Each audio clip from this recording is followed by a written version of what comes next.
And we are off. Dun, dun, dun, dun, dun. Welcome in for episode 7 of Run for the Roses. A little bit more juice this week from myself and my co-host as we are coming to you live as part of the Sports Gambling Podcast Network. Of course, I am Ryan Kramer. I'm going no nickname today. And with me is the chief horse officer. I was told Space Rothstein, trainer, pimp, man in the desert, Mr. Scott Bowser. Scott, we are having what you would call a very nice derby sweat. Yeah. And last night, we want to get into it. I mean, yeah, we're going to get right into it. What else is there to talk about? In fact, I'll save your commentary because we are going to relive it. Like I said, we're sweating a Derby qualification run right now. We had a race last night at 8 p.m. We'll have another tonight at 8 p.m. But we're going to relive that. We'll have commentary on that. We'll go through a little horse business. Things looking good as some big sales. At least one big sale this week. Couple large ones earlier in the season. We'll go through those, and we'll take a look at our guy Solnut Stables and his top 10. Which, by the way, he's basically going to be a producer on the show going forward. He doesn't know this, but his content is fabulous, very thought provoking, and we're going to take a look. He's got the greatest horse series now. I know, it's great. It's like he's just giving us content for weeks. He put together his top 10 most influential stables. We'll give some of our commentary on that.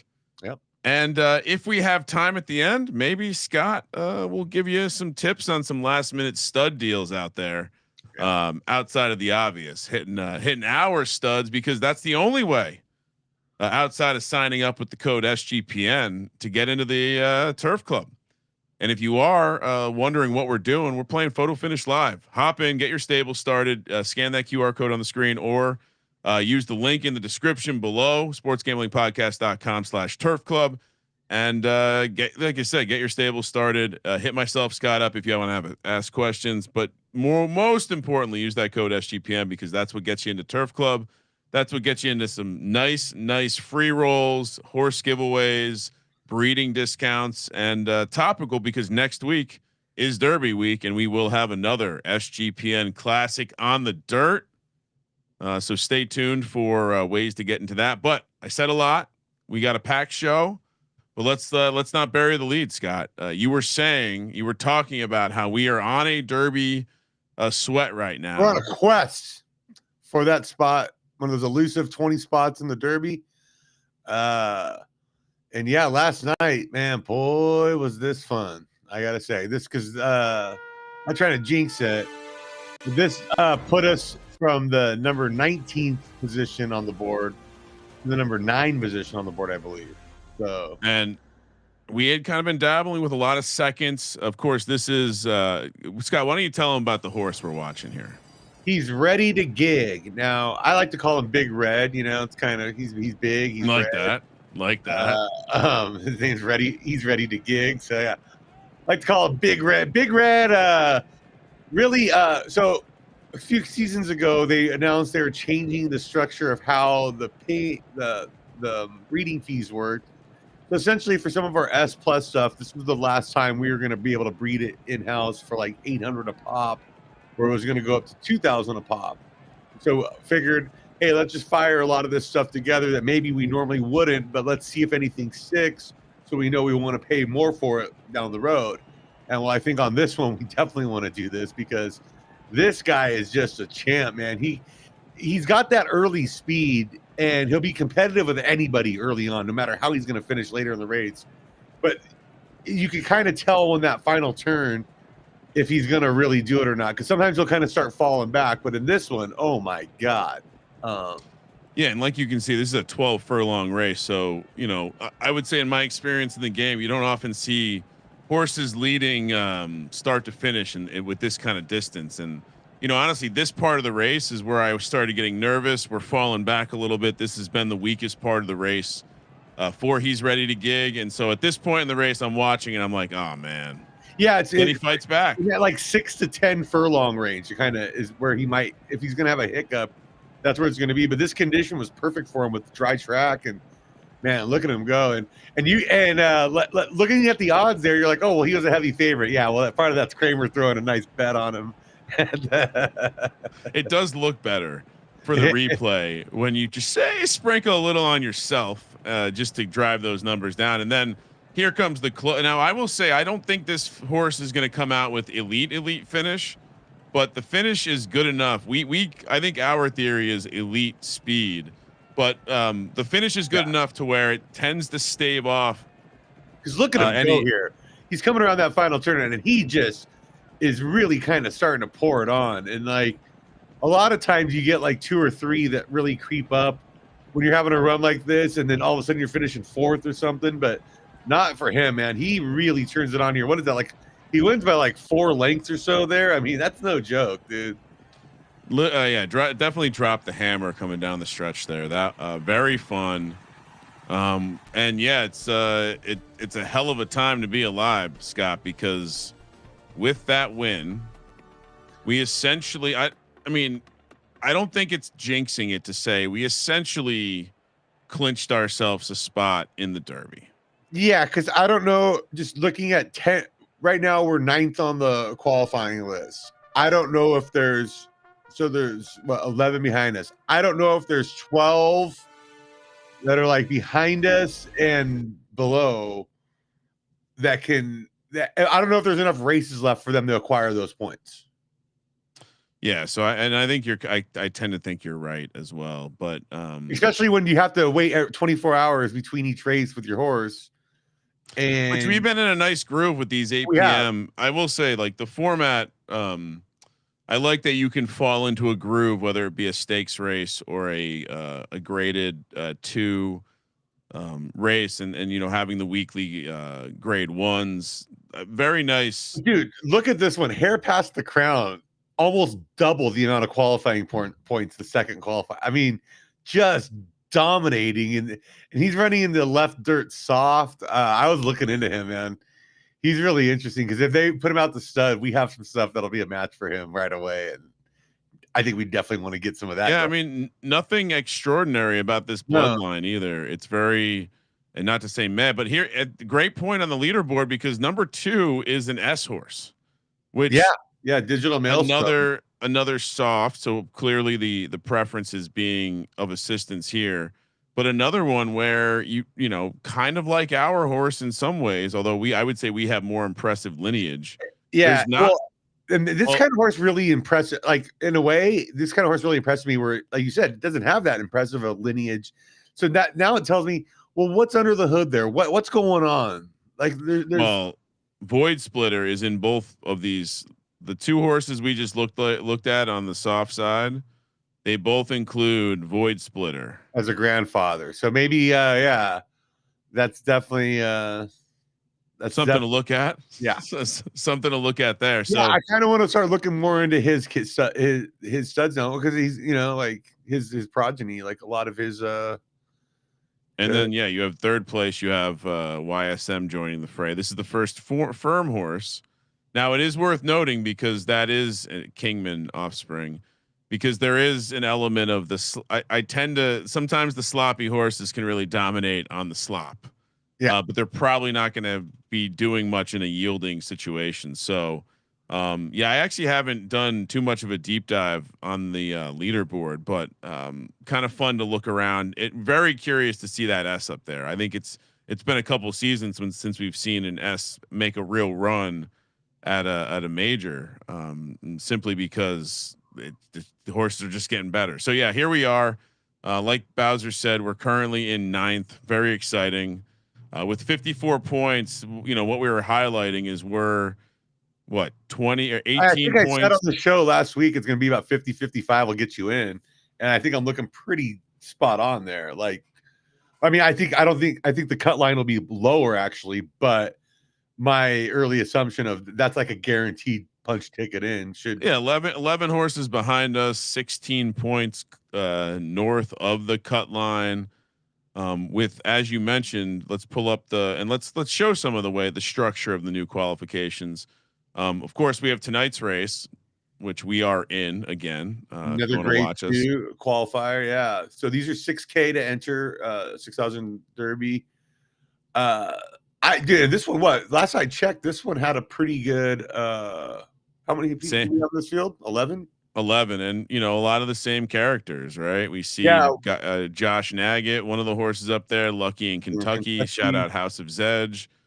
LMA from YSM. It's the same. You get into these grooves and you start going. Did you put that bet on us, or did somebody else already? No, I've not put anything on us yet. Someone's outside money's coming in on us. That's what nice. I like to see. But I bring this up because you can kind of get stuck in these. I don't want to say stuck in these rut, but you can get into these nice patterns of races where you're kind of going, like we've been riding the 8 p.m. window for a little bit now. We're in it tonight. But just to highlight the new last week, we're kind of on the 8 a.m. window. Yeah, they're both grade 2, and we kind of like that structure. But just to show you some of the other stuff that's going on, we have the 6-point qualies, which are either non-winners, maybe they're restricted by winnings under 10K, something like that. Then you have the standard stakes, which is going to be an 11-point distribution, 2.4K, as opposed to the 1.8K. And again, a lot of these are running on like a 24-hour cadence. So you can really get locked into a nice roll if you're getting the right weather rolls. And then you have another one of those 11-point distributions, and then back down to the under 40K earnings type restriction to get 6 points. So yeah, there's a lot of paths for different types of horses now for the Derby. Is really what this means. What we found is that the correlation between entry fee and point distribution becomes more in your favor as you go up.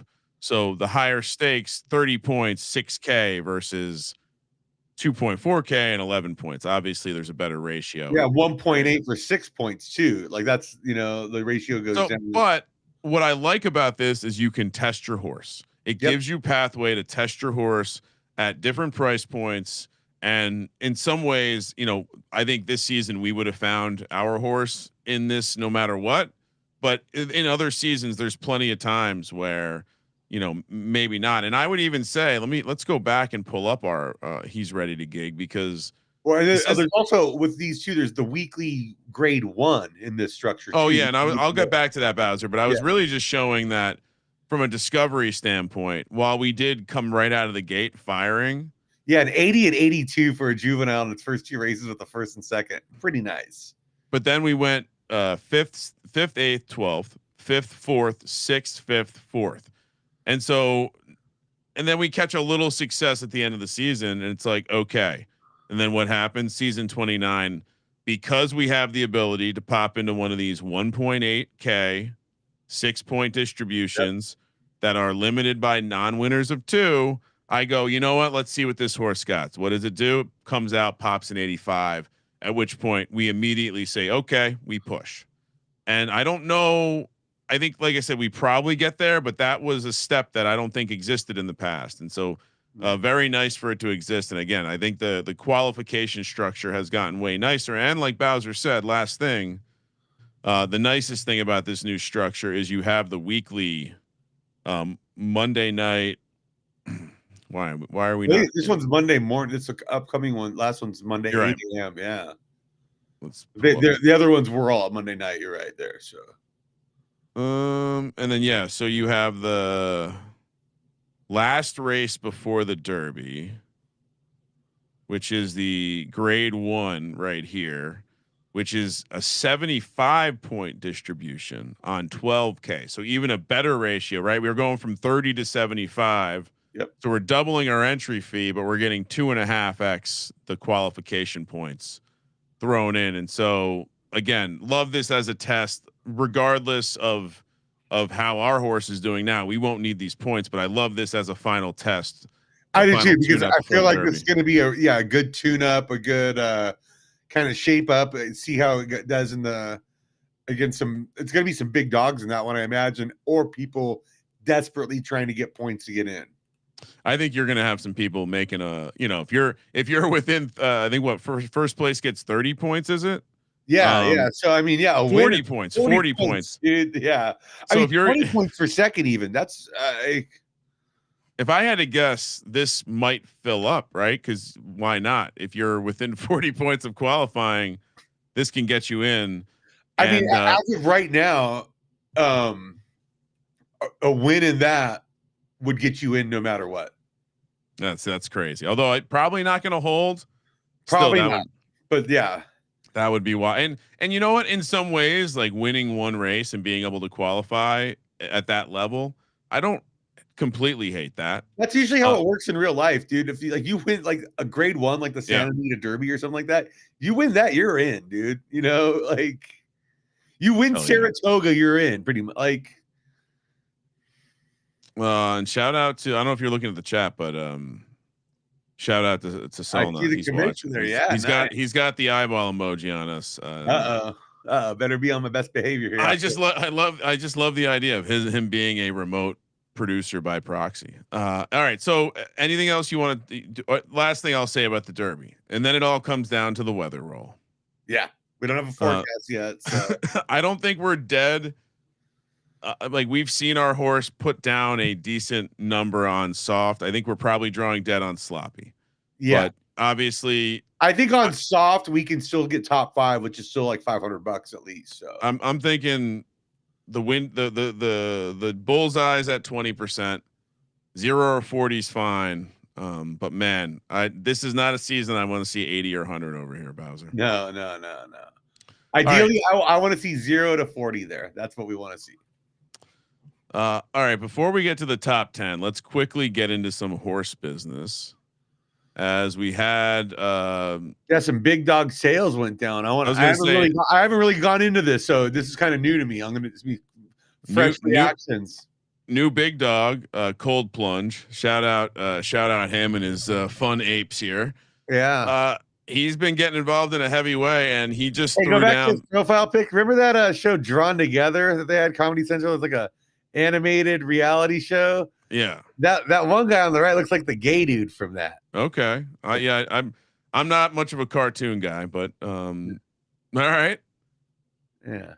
Cold Plunge, who has been throwing the money around, 1375, 110K Derby for this horse, Arcane Jinx.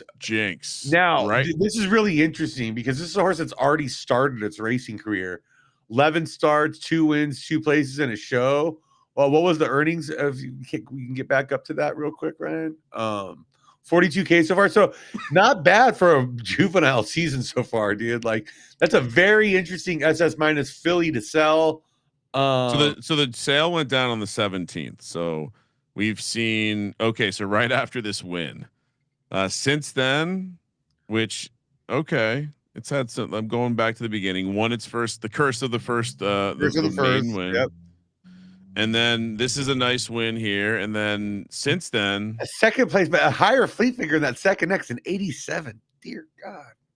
And then I see not super worried about preferences, but I don't love seeing a 68 here. Don't love that. Don't like that at all. No, we're not as in the right dirt streets, but not that there's anything wrong with that. Not that there's anything wrong with that. I see Exodus is the first. What I believe the first SS minus, correct? Exodus is the first SS minus in the history of the game. Yeah, came in, stormed those 22 races, won close to $1 million there, and then straight to the stud barn. And he was fetching quite a bit for his studs early on, man. Oh yeah, huge numbers. Tony Rigatoni, the 0 star S plus. Wild card piece that technically is a RDF. When I see these purchases at this point, at this state in the game, I'm always curious to see like what do they know, or what are they guessing they know? Because I don't want to say negative things. Champion here, maybe or like a major front runner. That's what I would think because it's like that. Okay, and also look at what the breeding age curve is on this one because that's now interesting. Yeah, it goes up to 24.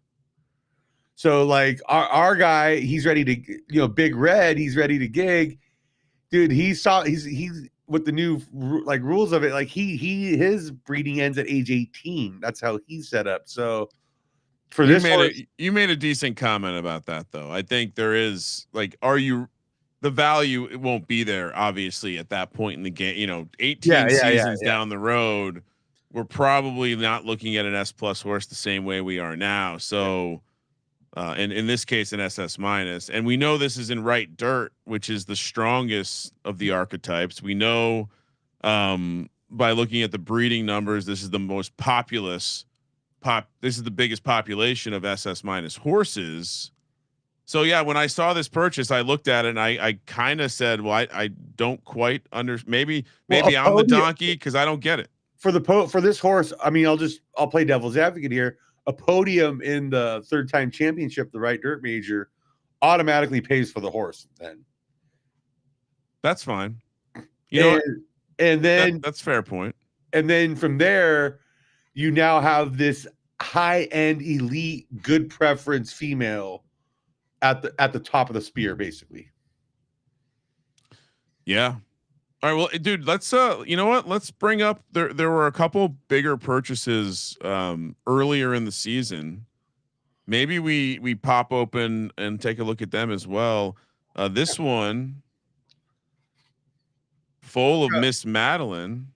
Okay. Sold for $110K Derby as well, $13.75, and this one was picked up by Gunner. Shout out to Gunner. Seller was Falcon Stables, and if I pull it up, the horse is now named Widow. See, another one we're looking at with an SS- female. This is our boy. This is a left dirt horse here that I think will have a little bit more expertise to provide commentary. And I look at let me shrink this so we can see all the best value. These are our dudes here. Hopefully this pops out some good sons that we can get some. But I'll be honest, so I started looking at this at the blood here, Bowser. And again, I was like, man, am I the donkey? What am I missing here? What is the greatness here? I've seen a lot of 6-figure horses in the family tree here. Oh, I see a lot of stuff too that looks good. I'm just trying to why is this one worth the $110K Derby? We know what the prices are going for now. We know, and I understand you're paying for some good, YSM blood. You're getting some good lineage here, but yeah, no, it just seems, again, I don't quite get the high price. Yeah, this one's a little more head scratching to me, mostly because it's only 5 stars too. For me at this point, an SS- female. It is a female. Yeah, but I mean, for this, I would probably want a little more stars for that price, but that's just me. But yeah, no, I'd love to know more. This is almost I got to DM him and ask him. Yeah, this is. Do you know something? Well, yeah, this is where it's like I feel like I don't know something in the game, which. Well, what it could be too, dude. Is like bloodline rarity. Yeah, true. This horse could be a match for 80% of the top horses right now in the game, and so, or a specific horse that you maybe have an idea that you. Yeah. All right, another one. Full of Bella Misima. That's a great name, dude. Bella Misima. 100K Derby, so that's $12.50, and this is this is barely a sale. Should we even talk about this? I assume this is a transfer. Why would you pay a heavy fee to do this? I guess would be my question, other than to make some news. I don't know. Well, now I'm curious. Let's take a look. So this is a left turf. See, this is where I mean, yeah, and also only an S+, good stars, but I just don't understand why you would sell it to yourself and take such a big hit on the marketplace, unless you're just trying to help the game. Maybe that's it. That might be it. Lacey's pretty cool, so yeah. It's like a sale with a loan. I don't know. It's confusing. Either way, let's take a look at the bloodline. Aqua Egg Lips in there. Classic Gen 0. Same with big balls. Yeah. One Eye Blind, a LDS horse. So it's got some of that elite. That's where it gets interesting. It's got some of that elite LDS blood from early on in the game. Yeah. But they've still managed to build the stars back up there. Yeah. Well, they got this nice roll here. This was huge. Yeah. All right. Well, that's I think that concludes the. I can't believe I got by a fake big sale. It feels a little bit embarrassing. It's all right. All right, let's make up for it. We got one more Right. that was this season, I believe. Yeah, this one. No, don't fall for something this time. That's when you're gonna really Full of Eye of Morpheus, 97K. I'm guessing it's an LTS or something to do with that because Morpheus was a classic LTS horse. How did I know? SS minus Philly on the LTS. Side. Yeah, now this makes a lot more sense because LT is so weak over there. Having an elite SS minus female could potentially give you an edge for quite a while coming up here. And you can see there's some messy bloodlines. Charlie Chaplin's in there, man. Charlie Chaplin, OG, $2 million dude, 30 wins and 59 starts. That is a dude. Yeah, if you're not familiar too, there was multiple majors won in the same season. This is kind of back when qualifying was a little bit different, a little easier. Ran in the Derby, finished in 19th, won the Artemis Cup, and was it won the Harbor Classic? Yeah, won the. I killed it on the turf. Hey, won every turf race, which is fucking insane. This horse is very good. And another one that I think was sold, if I'm not mistaken, it was called Patrick Mahomes, and so it was a huge sale back in the day. Yeah. And then they changed the name to Charlie Chaplin. Yeah, here we go. And this is when because you have to pay in Crown to change names. Yeah, this is back when Crown was a lot more, so it was an expensive name change.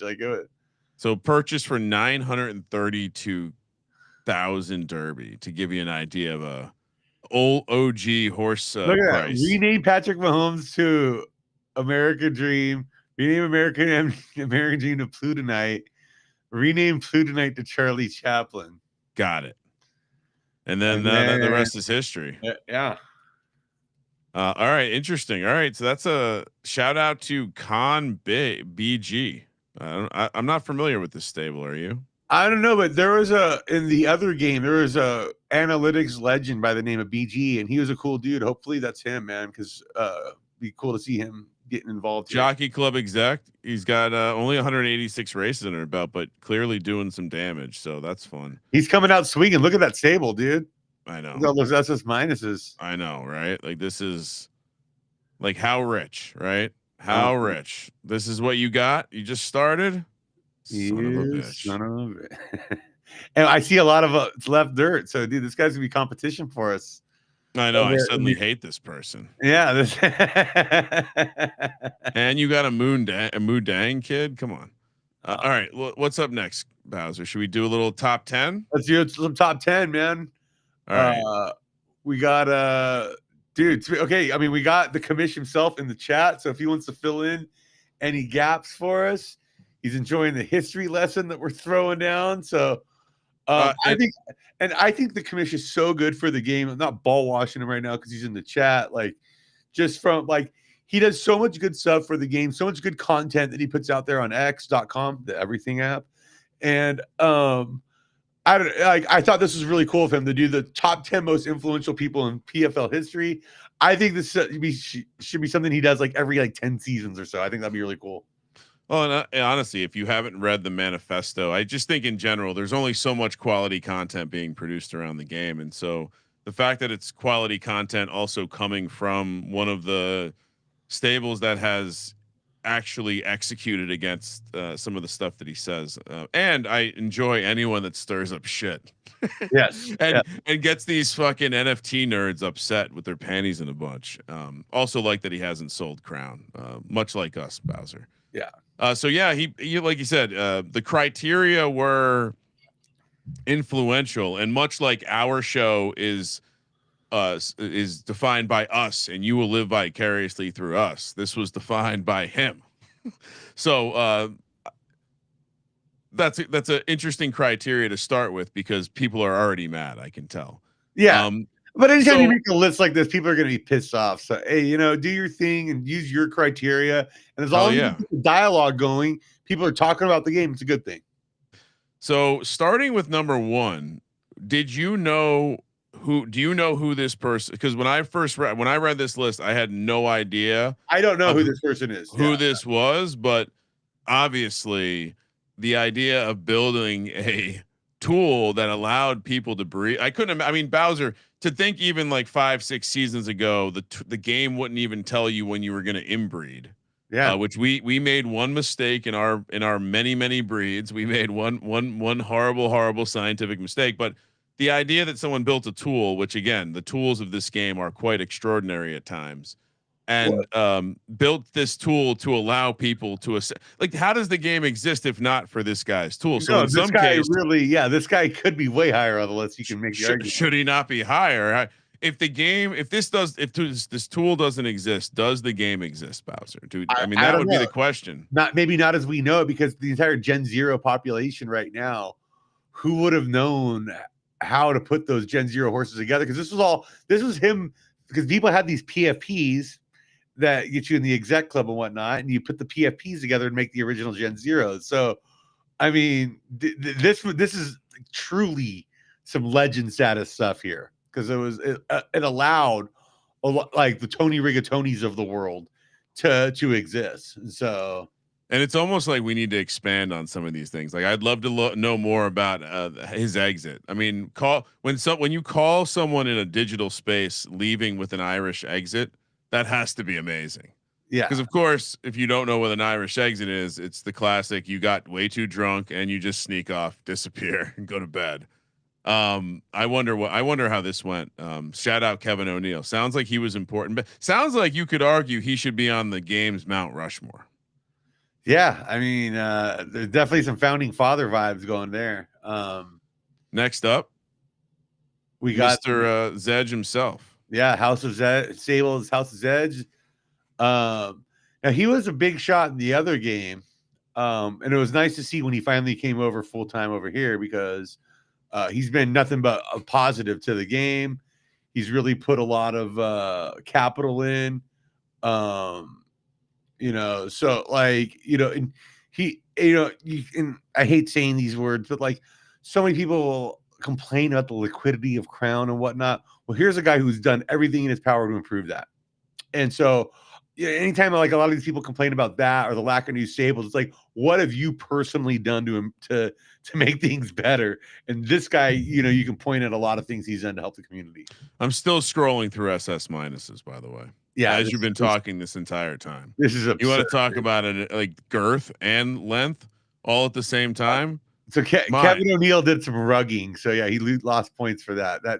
He did some rugging. Oh yeah, that's what the commission's saying in the chat. So that's why he's number 10. Nice of you to put him on the list at all. Yeah, sounds like he's a real cocksucker. Get the dynamite. We need to blow his face off of Mount Rushmore. Zedge has 52 SS minus horses. We're gonna turn Andrew Jackson into Rambo. You ever see where people do that with the $20 bill? Which one of Zedge's SS minus horse should he loan us for some breeding? Oh man, that was what I figured. We could also just like start bullying people into giving us access to their horse. Oh, look at all these fucking horses. I can't do that. I can't look at this shit. He's a nice guy too. Like you said, doing a lot for the game, putting his money where his mouth is, on the track, off the track, contest, staking Crown. I mean, there's he does the handicap. In fact, a good time to plug his handicapping contest is coming up for the major week next week. Yeah, in fact, we need to do a better job of promoting that next week, and we need to make sure we're entering it, since we will have a horse in a major. Absolutely. All right. Anything else you want to add to Zedge? No. But like, and I do kind of like the way he came in and did that hostile takeover of the track to own House of Zedge track. Like, that was pretty hardcore. That's some legend ass shit right there. Again, yeah, money where his mouth is. It's all. I mean, he's got so much crown. How can you not believe that he's into the game? Next up, Absolute Horsepower, another big dog. You don't have to look that hard to find them stable in the game, because I believe, are they season 29? They are number 1. They've also been chirping off about their race earnings. I'll show you their stable right here. And yeah, they have been. they have been, as far as that we've been playing the game, one of the dominant stables, and so much so, like they were a stable that when we first pulled off our silks, they were a little too close to absolute horsepower, and we had to make a couple slight tweaks. Because obviously we don't want to. We started noticing they had 3 horses in every race. Yeah, we didn't want to. Like, we were winning because they're constantly winning. So yeah. And he gifted us a horse, or they gifted us a horse. Very, very generous. I honestly, the one element of the game that I would love to like watch a documentary on is all the beefs between the big stables and how much they hate each other. And I would love, dude. I would love if we all like one day sat down in like a conference room in Atlantic City, like the 1920s Italian mob. Why Atlantic City? I don't know. Just, I mean, I don't know. Like, it's just some random ass, like here in Vegas be fine, but just some random ass like casino fucking, like no one expect, and we're all sitting there, the entire like exec club, and all the grievances are being aired, like territories being divvied up. That would be hilarious. I don't know. I've watched too many Prohibition movies, maybe. And, oh yeah, that's why, because I've been watching Boardwalk Empire. So I mean, an impressive amount of races started for absolute horsepower. That's just this season, dude. And like, just this season, look, dude. We just broke the other day 5 million in earnings with our guy. Okay. Yeah. And what do they got this season? They got 3.2 alone this season. We just broke 5 million career. And they're pulling 3.2 in a season. Dude, that's ridiculous. I mean, the number 10 is at 1.2 million. YSM's at 1.1 million. I mean, they're beating out TVG and Tombstone. I mean, this is some legends up here at the top. And they're one of 5 stables in the million USD club in terms of race earnings. So shout out absolute horsepower. And yeah, I think actually one of the best things these big stables can do is, I'm sure the third time doesn't always love it because they do possess some leverage and they probably are very annoying, but I like the grit and saltiness because it if you want to talk about content, and maybe this is all intentional, but you know, there's a reason why wrestling is watched by so many people. The storylines are easy to follow. You pick your side, you root for your laundry, and that's that. Number 7, Ted Racing. I don't know a lot about Ted Racing other than Ted was going bonkers when we first got in the game, and the stimmies were a lot better. He was one of the volume. He was crushing racers. Yeah. And as you can see, I was just. Oh, I'm sorry. I'm still showing. He's still got some of the better studs in the game out there right now. I feel like when you go back to the older bloodlines, and if you want to get that going and build stuff from more of a ground level, dude, go back and look at some of Ted's stuff that's in the breed barn. Tap yourself into that, dude. Like that's. And yeah, he's not doing it right now because he also left the game, you know. So 80 million Derby spent acquiring horses, 20 million breeding those horses. He is one of the 5 stables in the million USD race earning club, but man, he let's take a look at his stable.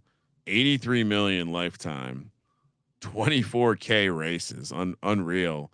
But what you'll notice is he is not racing right now, and it's not like his stable is empty. His stable is filled with. He's got some bangers in there, man. I mean, so when was the last time he raced? Was it? Oh my god! I don't remember it being this long, Bowser. I remember the kind of disappearance, but oh my, has it really been this? It's been a while, yeah.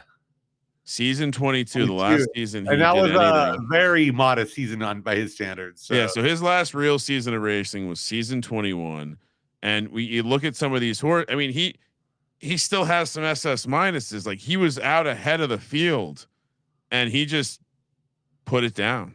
It's not racing these SS minuses like.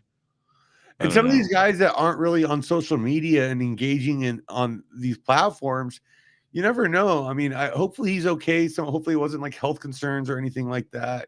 Hopefully he's doing all right because he really did put a lot into the game early on. And maybe the game probably wouldn't be where it's at now if it wasn't for him. Certainly not, because I like him, you know. Yeah, these volume racers almost certainly supported the racing ecosystem. Absolutely. And yeah, it is odd to not try to turn your investment into anything at the end. I'm sure there would have been some people willing to give him pennies on the dollar for his stuff. Yeah, All right, Bowser. Number 6 was another person thing that I didn't know much about because it came from the early days.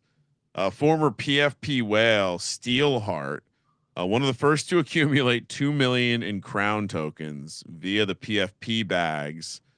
That's impressive. And he also, like, again, tooling, right? Early tooling related to the early breeding tooling. And so Racer's Edge, which I don't, as I say that term, I feel like at some point I had a conversation with someone about this, but I don't think we were in early enough to play with any of this stuff. But, yeah, no. Again, it's he's part of the He's part of the YSM team, so yeah, he's still kind of. Okay, that's right. I made a note on this. He's part of our rivals, so we hate this guy. We hate Steelheart.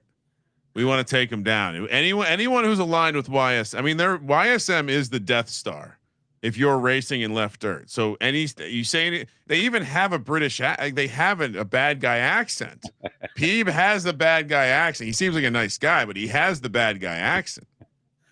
So shout out to they are the damn yellow fucking silks. I see them and I love when we beat them, Bowser. I love that we just beat them in that G2 last night. Yeah.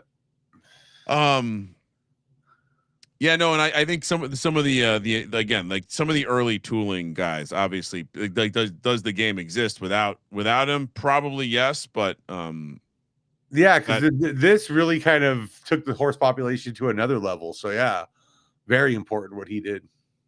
Well, and if he truly was the leader into the tooling market and the reason why more started entering that space, then yeah, I think that's super important.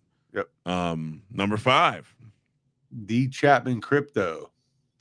So again, and I mean, you see, you notice something here, right? Crown. Just trying to get the crown. I mean, this is a lot of words here. No offense, Solna, but if I was giving you notes on your top 5 list, like let's go with bullets next time. This is a lot, but yeah, I mean, this is. He sold Cheesy Mutter, who became Doc Holliday. That's our boy Sowers, one of his big early purchases. Oh yes. And in fact, yeah, we talked a little off air about with Sowers about that. Yeah.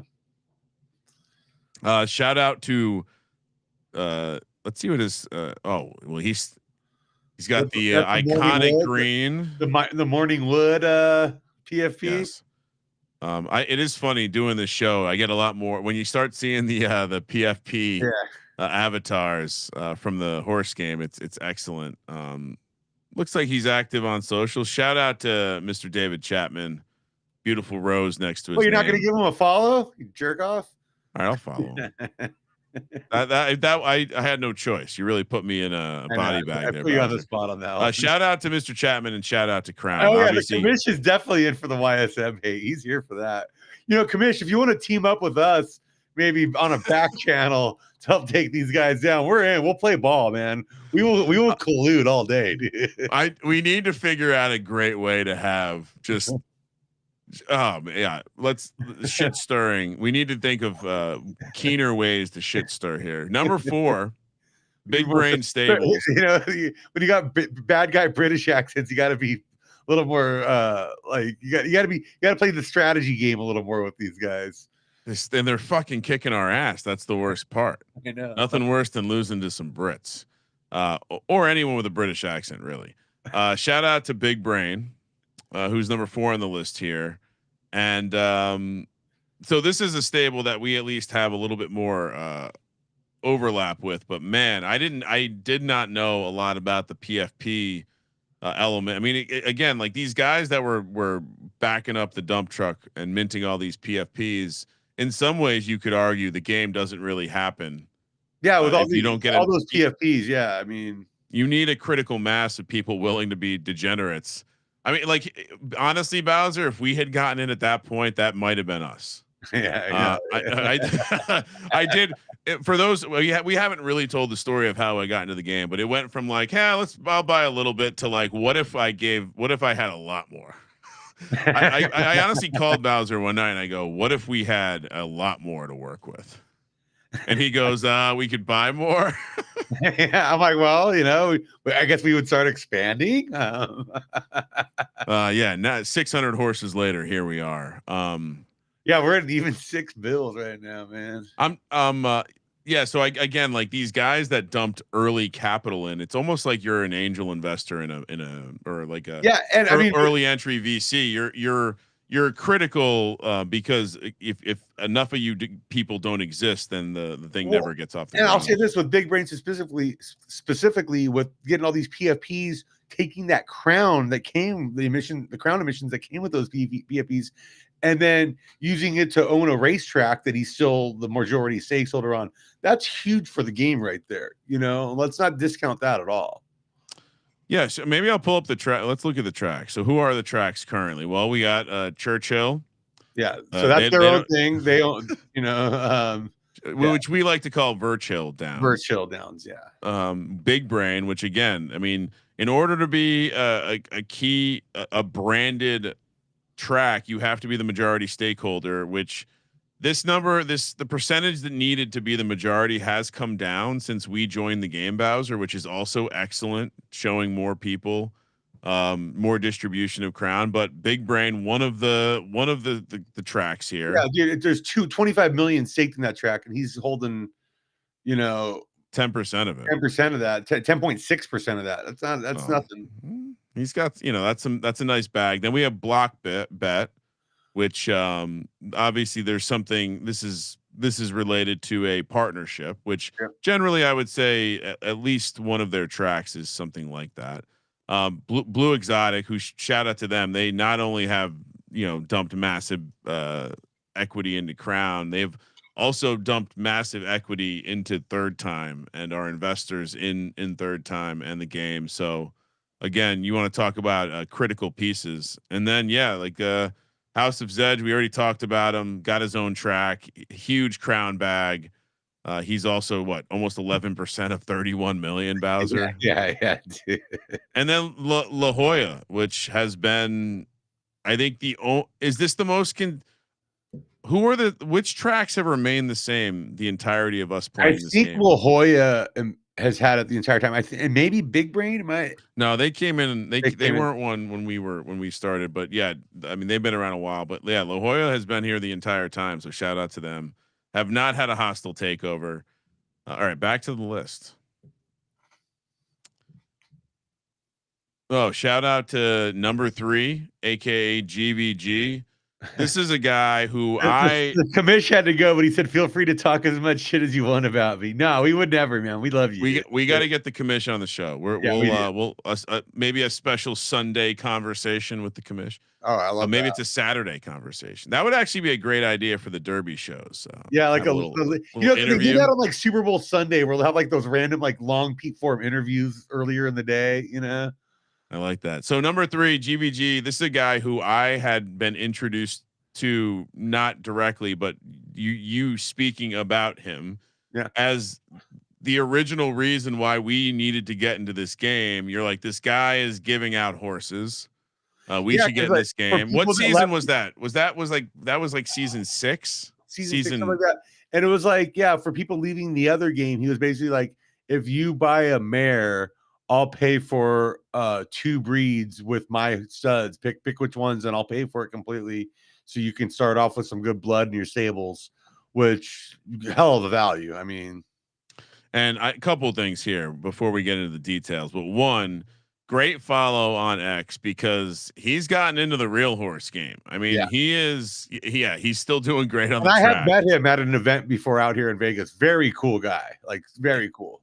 He's doing great on the virtual track, but he's also crushing it in real life. And I want to get far enough down. Horses, like one of his horses is like one of Justify's kids. Look at these little horses. I mean, This is excellent. I love horse content. And so yeah, he's taking it from the digital streets into the real streets. Great follow, like I said. And man, imagine to be so successful that you take your love of the digital ponies into the real ponies, and then in the game, equally as impressive as again, probably not very hard for you to find. I'll say this: anytime you see that double helix and you beat it, I feel good. Some people copy that, and I kind of think you really shouldn't use that. Unless you beat GVG or get to the top. I also say silks are kind of iconic. And let me pull up his stable, because there's no one else in the game that has silks anything like this. And so when you're going against the GVG horse, and we went against some great GVG horses when in our first Derby run in season 17 or season 17. Yeah. Season 17. It was always fun to beat GVG. You see the 96 million in earnings, which has him number 1 overall, right? Let me make sure. Yeah, dude. I think so. Yeah, number 1 overall by a wide margin at this point. Putting a little bit of a gap on Tombstone. Mike out doing the Lord's work, playing the World Series of Poker. But you look at that too, he's got a lot less races too. So I mean, he's at the top with less volumes than some of the people right behind him there, which is really and again, I'm not usually a unit shamer, but I do, so I don't often bring this up, but just the sheer volume that he is putting into the game on a season by season basis is absolutely just millions in entries every single season. Yeah, well, you can see he has cooled down on some of the activity. I feel like maybe he's being pulled away by the real. I mean, yeah, those will get you, man. You got to be down there taking care of those. And then also just in general, like ambassador of the game, I've seen many times people share stories about how like they bought a horse from him and it was a piece of shit, and he gave him another horse, or like you're saying, he was helping out, getting you transition to the game, offering up free breeds. So it seems like an all-time nice guy. Yeah, he really is. Loves the ponies. And so yeah, again, follow him in real life, because the real life horse stuff is awesome. All right, let's see, where is. Yeah, and the fact, dude, you look at some of his horses come from like Justify, American Pharaoh, like some serious Kentucky Derby champion. He's buying. Well, he learned. Dude, he's doing like the Keeneland bloodstock auction shit, dude. Like, well, he learned it in the game. He's like, these, you get the best. Yep. All right, number 2. Well, Soulmate Stables, who shout out to Soulmate. It's not what I meant to do. Meant to bring up their stable in the game. Now, the Soulmate was one of the stables that was also smashing the spam button, or whatever the kids say. When we talk about the PFP stuff too, this may be the most important person in it all. That's why he ranks so high on the list. Yeah, not only this was another one of the higher volume racers when we started as well. And I think he had a track too, if I'm not mistaken. That I don't recall. But yeah, no, I think this is, and I don't know a lot of the backstory, but obviously he's the one who figured out, though, because like we talk about buying all these the people that bought all the PFPs that were able to create the early horses. Well, he's the guy who figured out, you got all these PFP mares or whatever, I got all these PFP studs, and he figured out a way for people to get them in touch with so a lot of these great horses we see in the game, these bloodlines wouldn't be there if it wasn't for this tool, like straight up.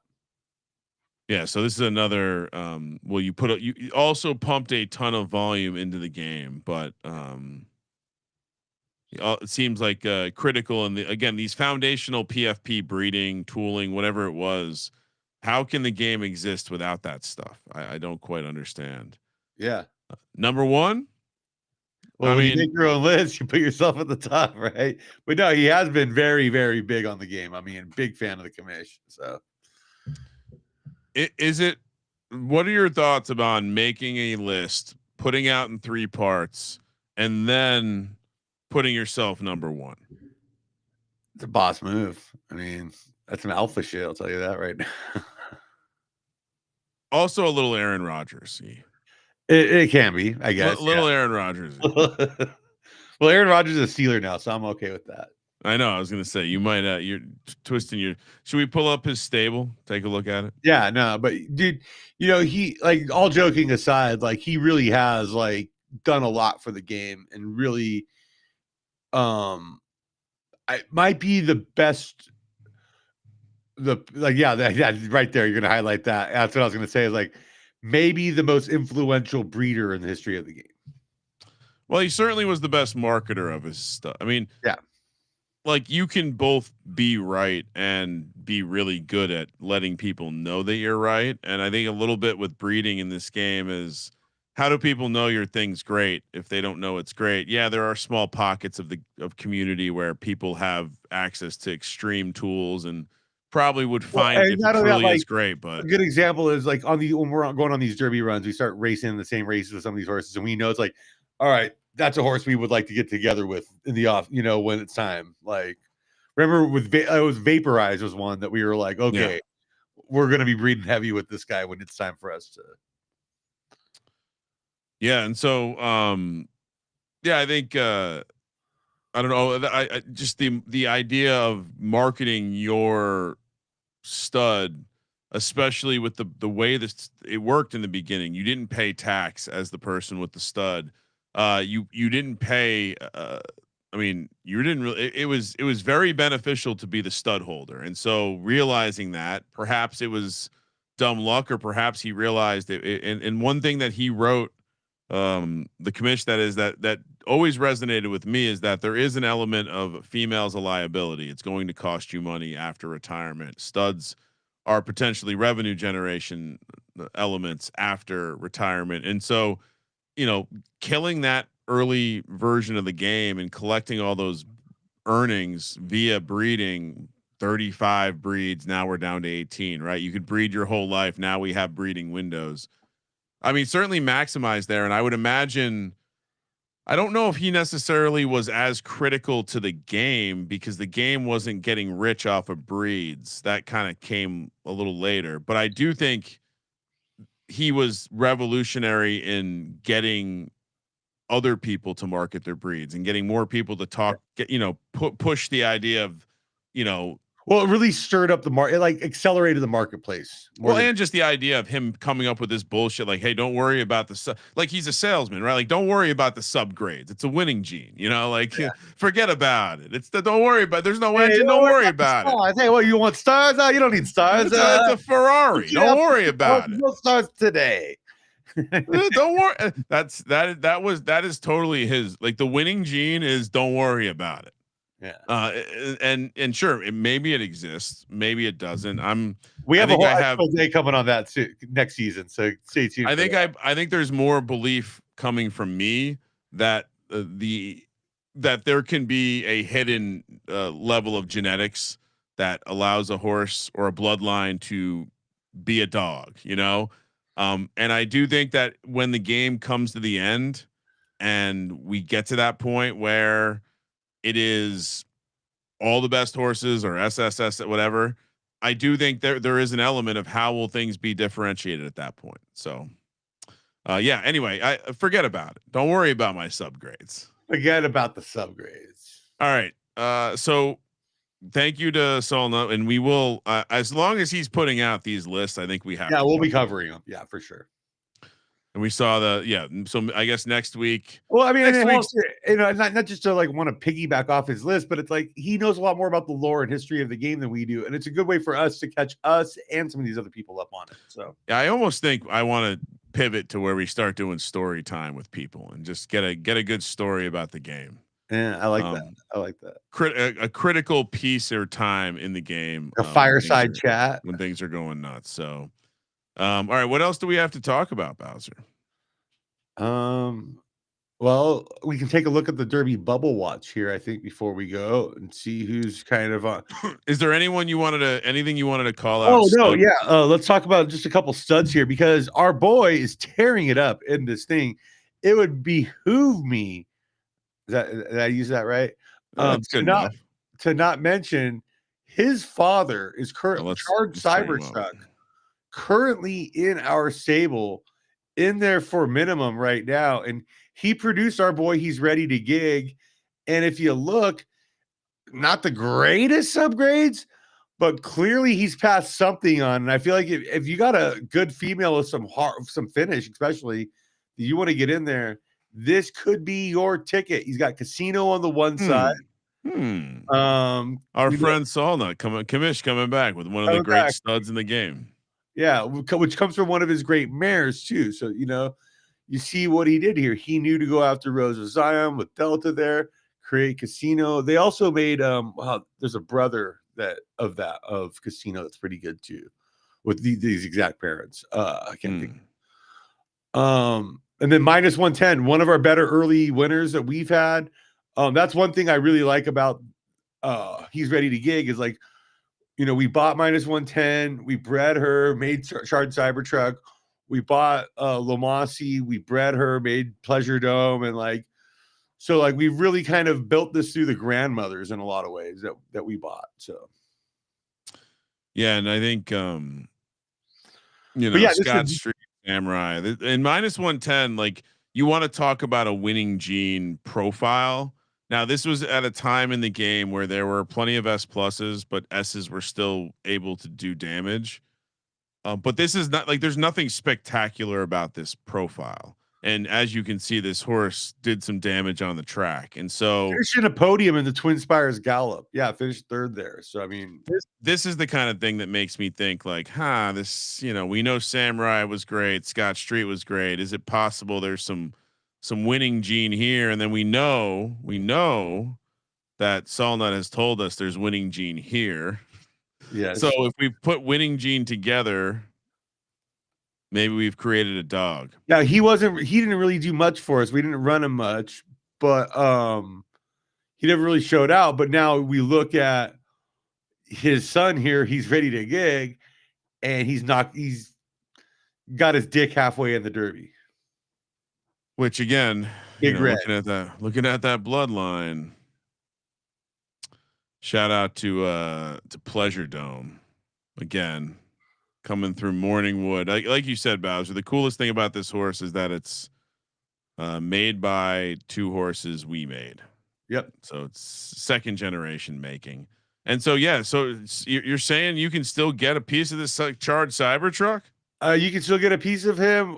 We've only used him once. We might even be using him more before this window closes. But yeah, get in on some Charged Cybertruck action here, because I think you might sometimes I think it skips a generation, and it looks we've definitely been seeing the skip generation stuff. Definitely. And and if you want to bet on us, you want to bet on that horse we were just showing off, He's Ready to Gig runs in hour and a half. Picks will be closing. The race is about an hour 45 minutes. Could this be a preview of the Derby? It is a grade 2. This is a grade 2, but yeah, just the 10 furlongs.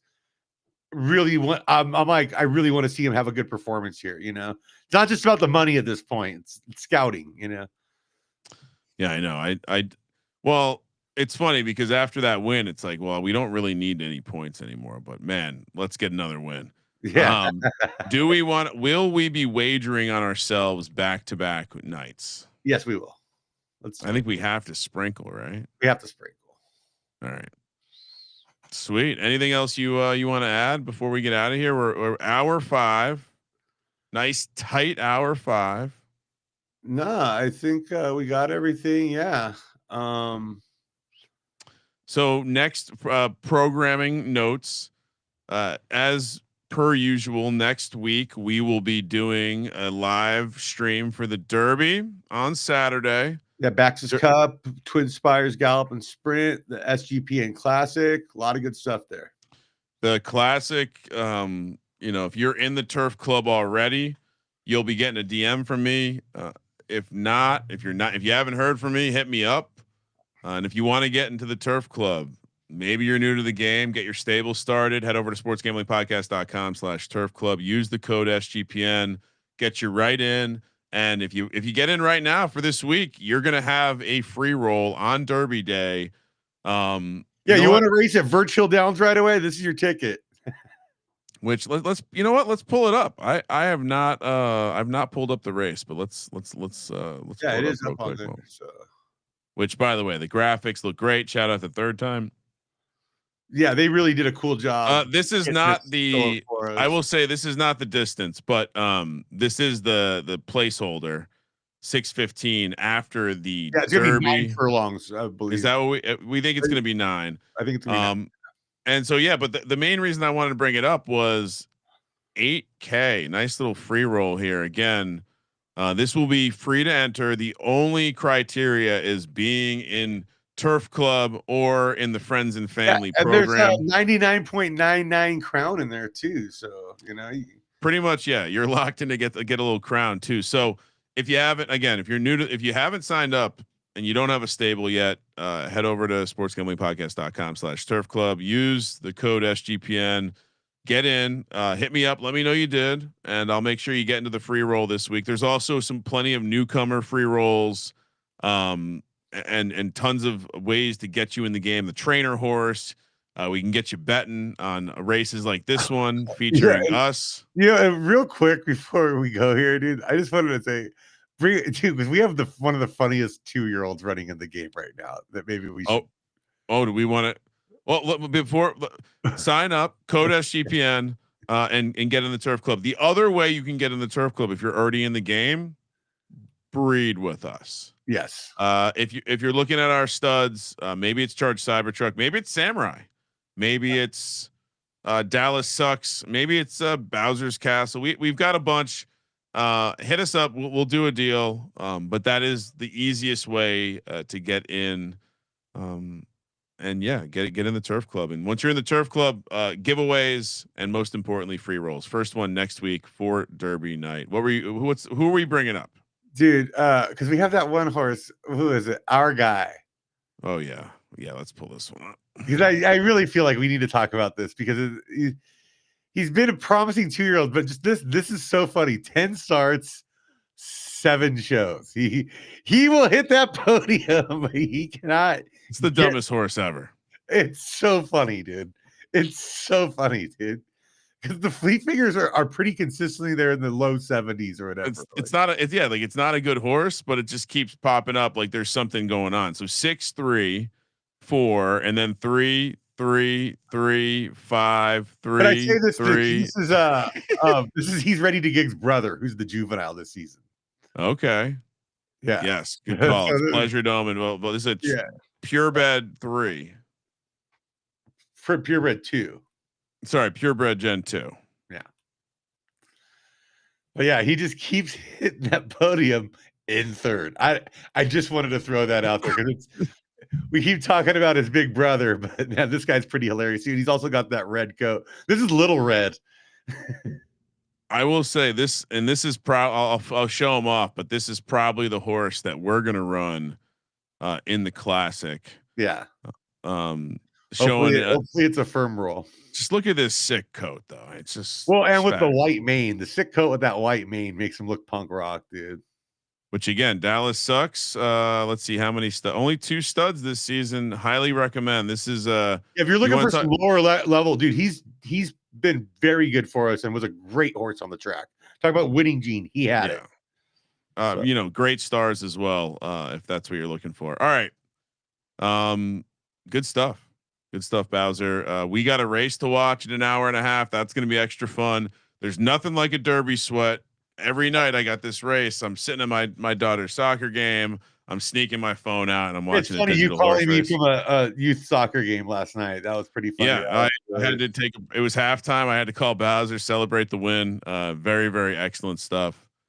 But yeah, so like I was saying, get in the game. Use the code SGPN. Get in the Turf Club. We got the Classic coming next week, and we got the Turf Classic coming back next season too. Exactly. Classic, yeah. We have, like you said, we're not on Friday next week. We are live streaming the Derby races. The Derby race is at 6 p.m. Pacific, 9 p.m. East Coast. Show starts at 5 p.m. on Saturday. I'll tell you this, Bowser. I will be headed to the Magic Castle for some debauchery with the wife for a little date night after the show next week. It could be an excellent night if things go well. I could be in extra celebration mode. So looking forward to the Derby. I'm actually having a little cocktail party here at my pad for it. Excellent. People will be hanging out. We can make some appetizers, little charcuterie board, and we'll have some cocktails and whatnot out in my living room. So if you're in the Vegas area and you're not a complete creep, hit me up, and maybe I'll have you over.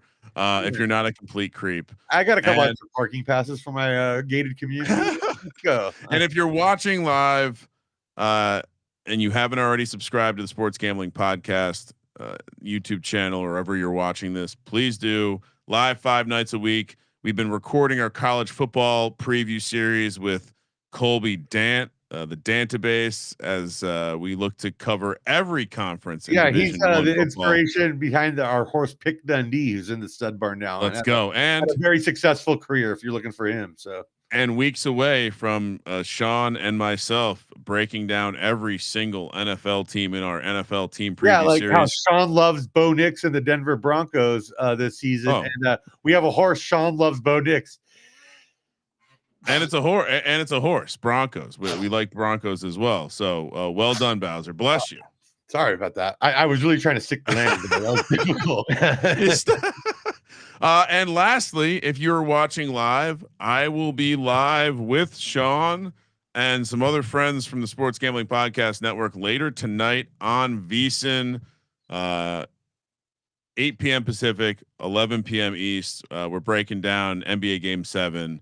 We're talking NFL futures. We might even talk a little dog surfing, I think, tonight on VSiN. What? And if you sounds right up my alley. And if you missed it a couple weeks ago, we were out in Vegas doing the show live from the Circa, and we had Mike Sowers in studio. Got to talk to him a little bit about the digital horse game called Photo Finish. So again, live tonight on VSiN. Subscribe to the Sports Gambling Podcast. I will see you next week. We'll see you Derby Day, everybody. Yeah, we will see you Derby Day. We will have a horse in the race. Love it. Love it. You know, it was just 8 weeks or 7 weeks ago tomorrow where we did the first one with Sowers there at the Wynn. And we were saying, we told each other when we were talking like off the air, we were like, we really need to start getting horses in this. Yeah, I know. We need to be in this thing. It not just, it's one thing to talk about it. It's another thing to be in it, Yeah, don't talk about it. Be about it. Exactly. So here we go. All right, Scott. Let's enjoy this last week of qualifying. We will see everyone next week, 8 p.m. East, 5 p.m. Pacific, for the virtual Kentucky Derby at Birch Downs for third-time games for He's Ready to Gig for Solnot Stables. I am Ryan Real Money Kramer, and he is Scott Space Rothstein. It does flow nice, Scott. You're right. Let it ride.